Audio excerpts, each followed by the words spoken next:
बहनों और भाइयों, ईश्वर लालू जी को स्वस्थ करे, वह आबादी बढ़ाए और भाजपा आवास बनाने का काम करेगी। बहनों और भाइयों, यह भूमि बिहार की है, लोकतंत्र की प्रारंभिक भूमि के रूप में इसको जाना जाता है। यह देश के इतिहास को बनाने वाली भूमि है, दुनिया को लोकतंत्र का पाठ पढ़ाने वाली भूमि है। लेकिन बहनों और भाइयों, लोकतंत्र के सामने सबसे बड़ा संकट हमेशा राजनीति का प्राधिकरण, अपराधियों का राजनीतिकरण, जातिवादी और परिवारवादी राजनीति ही लोकतंत्र के मार्ग में सबसे बड़ी बाधा है। और कल ही भारतीय जनता पार्टी ने मोदी जी के कर कमलों से अपना संकल्प पत्र जारी किया है। संकल्प पत्र में भारतीय जनता पार्टी ने जो बातें कही हैं कि चुनाव जो देश के अंदर 18वीं लोकसभा के लिए लड़ा जा रहा है, ये चुनाव नेशन फर्स्ट बनाम फैमिली फर्स्ट के बीच में होने जा रहा है। आप देखते होंगे भारतीय जनता पार्टी ने अपने संकल्प पत्र में जो बातें कही हैं, आत्मनिर्भर भारत का, विकसित भारत का, भारत को दुनिया के यानी ग्लोबल लीडर के रूप में स्थापित करने वाले भारत का, उस भारत के लिए उन्होंने गरीब कल्याणकारी योजनाओं को मोदी जी ने, भारतीय जनता पार्टी ने आगे भी बढ़ाने की बात कही। आपने 10 वर्ष में बदलते हुए भारत को देखा है। बहनों और भाइयों, इन 10 वर्षों में हमारा भारत बदला है। दुनिया के अंदर भारत को सम्मान मिला है, सम्मान बढ़ा है। आज भारत के पासपोर्ट की कीमत बढ़ी है, भारत की सीमाएं सुरक्षित हुई हैं, भारत के अंदर नक्सलवाद और आतंकवाद की समस्या का समाधान हुआ है। आप जानते होंगे 2019 के पहले जम्मू कश्मीर के अंदर शेष भारत का कोई नागरिक जमीन नहीं खरीद सकता था। आज धारा 370 हटी। ये धारा 370 न केवल आतंकवाद की जड़ थी, बल्कि जम्मू कश्मीर को शेष भारत से अलग करती थी। धारा 370 के खिलाफ श्यामा प्रसाद मुखर्जी जी ने अभियान चलाया था। 1952-53 में उन्होंने कहा था, एक देश में 2 प्रधान, 2 विधान, 2 निशान नहीं चलेंगे। बहनों और भाइयों, 1953 में डॉक्टर श्यामा प्रसाद मुखर्जी शहीद हो गए, कश्मीर के लिए बलिदान हो गए। लेकिन भारतीय जनता पार्टी नारा लगाती थी, जहां हुए बलिदान मुखर्जी, वह कश्मीर हमारा है। और बहनों भाइयों, मोदी जी ने और देश के गृह मंत्री अमित शाह जी ने डॉक्टर श्यामा प्रसाद मुखर्जी के सपने को साकार किया। कश्मीर में धारा 370 समाप्त करके आतंकवाद की ताबूत पर अंतिम कील ठोकने का काम भी किया। बहनों भाइयों, याद रखना, एक सुरक्षित माहौल में ही हम विकास की और सुशासन की परिकल्पना को आगे बढ़ा सकते हैं। नौजवानों के लिए रोजगार और आजीविका के साधन बढ़ा सकते हैं, कनेक्टिविटी को बेहतर कर सकते हैं, नौकरी और रोजगार की ढेर सारी संभावनाओं को आगे बढ़ा सकते हैं। और सुरक्षा का वातावरण आज नए भारत में है। आज देश के अंदर विकास के बड़े बड़े कार्य हो रहे हैं, हाईवे बन रहे हैं, रेलवे की बेहतर कनेक्टिविटी बनी है, एयरपोर्ट बन रहे हैं, आईआईटी बन रही है, आईआईएम बन रहे हैं, एम्स बन रहे हैं, 1 डिस्ट्रिक्ट 1 मेडिकल कॉलेज बन रहे हैं, वर्ल्ड क्लास यूनिवर्सिटीज का निर्माण हो रहा है, हर घर नल की योजना साकार हो रही है। और गरीब कल्याणकारी योजनाओं की तो कोई सानी ही नहीं। बहनों और भाइयों, याद करिए, 14 के पहले लोग भूखों मरते थे, भूख से मौत की शिकायतें आती थी, किसान आत्महत्या करता था, नौजवान पलायन करता था, महिलाओं के सामने आजीविका का साधन नहीं होता था। 2014 के बाद आपने बदलते हुए भारत को देखा है। आज आप देख रहे होंगे, पिछले 4 साल से देश के अंदर 80 करोड़ लोगों को फ्री में राशन की सुविधा का लाभ प्राप्त हो रहा है। 60 करोड़ लोगों को 5 लाख रुपए की आयुष्मान भारत की स्वास्थ्य बीमा का कवर मिला है। 50 करोड़ गरीबों के लिए जनधन अकाउंट खोल करके दिल्ली से आने वाला पैसा उनके अकाउंट में आएगा, इस बात की गारंटी दे दी गई। 12 करोड़ अन्नदाता किसान को प्रधानमंत्री किसान सम्मान निधि का लाभ दे दिया गया। और बहनों और भाइयों, 12 करोड़ गरीबों के शौचालय भी बने हैं। 10 करोड़ गरीब महिलाओं को उज्ज्वला योजना के कनेक्शन भी मिले हैं। 4 करोड़ गरीबों के मकान मिले हैं।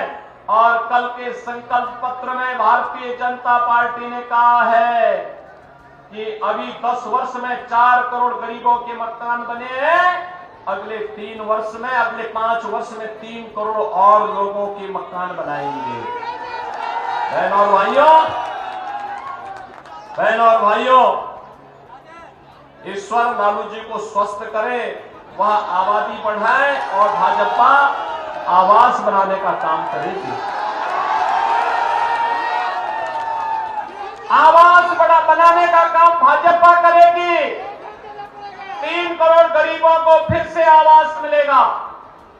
बहनों और भाइयों, 2.5 करोड़ गरीबों को घर में बिजली के फ्री में कनेक्शन। डिजिटल इंडिया का सपना साकार हो रहा है। एक तरफ मोदी जी भारत को डिजिटल युग में ले जा रहे हैं और दूसरी तरफ आरजेडी और उनके लोग आपको लालटेन युग की ओर पीछे धकेल रहे हैं।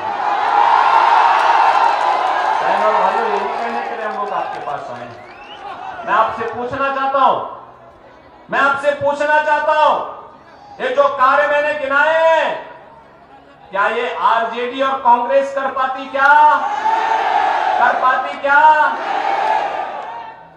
और मैं आपसे पूछना चाहता हूं, मैं तो यूपी से आया हूं ना, अयोध्या में रामलला का भव्य मंदिर का निर्माण कार्य का ये लोग कर पाते क्या? अयोध्या में रामलला का भव्य मंदिर बनने पे कैसा लगा आपको? अच्छा लगा ना? तो आपको खुश होना ही था, क्योंकि मैं देख रहा था रामलला विराजमान हो रहे थे अयोध्या में, उत्सव उमंग था बिहार में। और सबसे पहला उपहार रामलला मंदिर के लिए बिहार से ही अयोध्या धाम पहुंचा था। इसके लिए बिहार वासियों का अभिनंदन। और इसलिए बहनों और भाइयों, आज मैं आपसे कहने के लिए आया हूं, एक तरफ नौजवान के लिए आजीविका है, पीएम स्टार्टअप की योजना, पीएम स्टैंड अप की योजना, प्रधानमंत्री मुद्रा योजना, और इस बार तो संकल्प पत्र में एक बात और कह दी गई, अब तक 10 लाख रुपए तक का नौजवानों को ब्याज फ्री लोन मिलता था, अब इसकी राशि को बढ़ाकर के 20 लाख कर देंगे। बहनों और भाइयों, आरजेडी रंगदारी वसूली से फुर्सत हो तब ना, आज रंग बीजेपी और एनडीए की सरकार में रंगदारी नहीं, स्ट्रीट वेंडर को पीएम स्वनिधि योजना का लाभ मिल रहा है और पीएम स्वनिधि का दायरा बढ़ा करके गांव के ठेला खोमचा रेड़ी लगाने वाले लोगों को, पटरी व्यवसायियों को भी इसका लाभ प्राप्त होगा। कल के संकल्प पत्र में भारतीय जनता पार्टी ने घोषणा कर दी है। बहनों और भाइयों, आरजेडी हो या उनके सहयोगी दल, ये तमंचा लहराने वाले लोग हैं, इनको टैबलेट से क्या मतलब? इसलिए डिजिटल इंडिया का विरोध करते हैं। और बहनों और भाइयों, भारतीय जनता पार्टी और सहयोगी दल आपको डिजिटल इंडिया में ले जा करके आत्मनिर्भर भारत और विकसित भारत की परिकल्पना को साकार बनाने के एक सारथी के रूप में आगे बढ़ाना चाहते हैं। और इसीलिए हम लोग आए हैं आपसे कहने के लिए, हमें प्रधानमंत्री मोदी जी के विजन के अनुरूप विकसित भारत की संकल्पना को साकार करने के लिए आगे बढ़ना है। बहनों और भाइयों, इसे साकार करने के लिए जहां भी भारतीय जनता पार्टी की सरकारें हैं, प्राणपण से काम कर रही हैं। आपने देखा होगा उत्तर प्रदेश में 7 वर्ष में दंगा नहीं हुआ, वहां कोई दंगा नहीं, कोई कर्फ्यू नहीं। विवेक जी तो विधानसभा चुनाव में, जब मैं विधानसभा का चुनाव लड़ रहा था 2022 में, ये कई महीने तक, लगभग 6 महीने 1 साल तक इन्होंने उत्तर प्रदेश में कैंप किया था और वहां पे भारतीय जनता पार्टी के कार्यकर्ताओं का सहयोग करते हुए उनका मार्गदर्शन कर रहे थे। बहनों और भाइयों, तिनका भी नहीं हिलता। हमने केवल अयोध्या में रामलला को ही विराजमान नहीं किया है, वहां की माफिया और अपराधियों को राम नाम सत्य है की यात्रा में भेजने का काम किया। आप देखते होंगे ना, कुछ जेल चले गए, कुछ जहन्नुम चले गए और कुछ लोगों की यात्रा स्वतः ही आगे बढ़ गई है। तो भारतीय जनता पार्टी केवल ये काम कर सकती है और इसीलिए हम लोग आए हैं। विवेक ठाकुर जी नवादा से भारतीय जनता पार्टी और सहयोगी दल ने प्रत्याशी बनाए हैं। बहनों और भाइयों, देश के सबसे प्रतिष्ठित चिकित्सक, भारत के पूर्व स्वास्थ्य मंत्री, जिन्होंने अटल जी के साथ मिलकर के देश के अंदर एम्स की श्रृंखला को बढ़ाने का एक खाका खींचा था, ऐसे डॉक्टर सीपी ठाकुर जी के सुपुत्र हैं श्री विवेक ठाकुर। एक पढ़े लिखे, सुसभ्य, सुसंस्कृत युवा हैं, जुझारू हैं, कार्य करने का एक मादा रखते हैं, आपके लिए जूझने के लिए जज्बा रखते हैं और इसके लिए एनडीए ने उन्हें अपना प्रत्याशी बना करके आपके बीच भेजा है। बहनों और भाइयों, चुनाव के दौरान ये उम्मीद करना कि प्रत्याशी घर घर जाए, गांव गांव जाए, ये मुझे लगता है कुछ ज्यादती हो जाएगी। चुनाव के बाद तो 5 साल आपके पास समय है, पूरे देश के अंदर एक ही आवाज है और वह है फिर एक बार।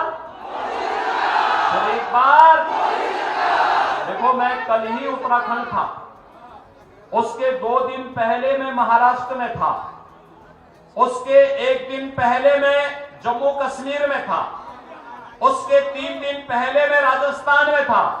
और बहनों और भाइयों, सब और यही आवाज है, फिर एक बार मोदी सरकार, अब की बार 400 पार। क्या है इस बार?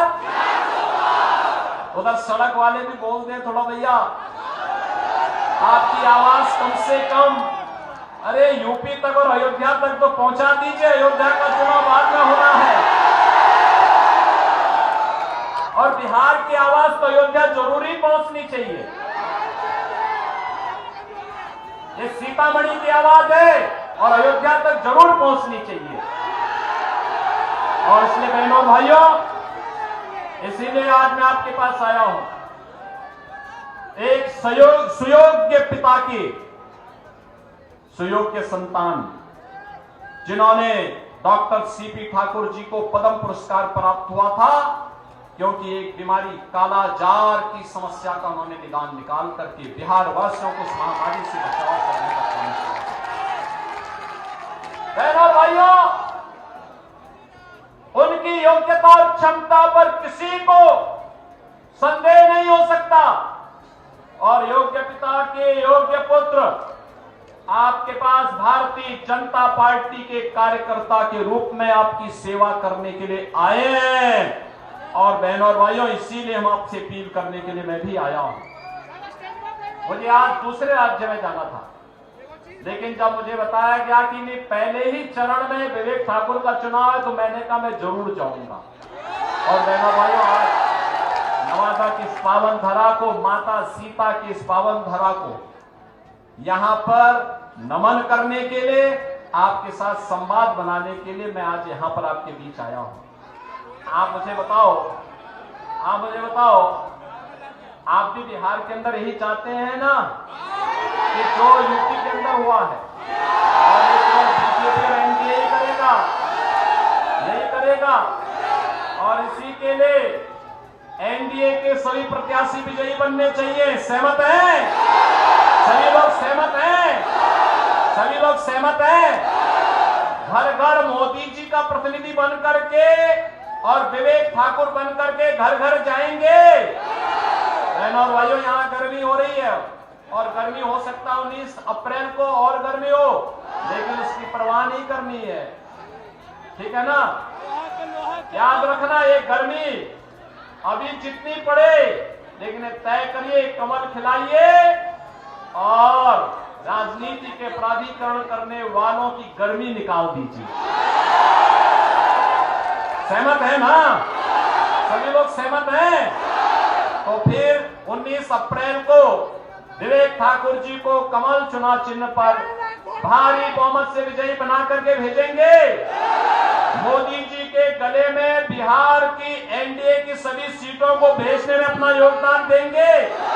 तो फिर मेरे साथ बोलेंगे, भारत माता की, भारत माता की।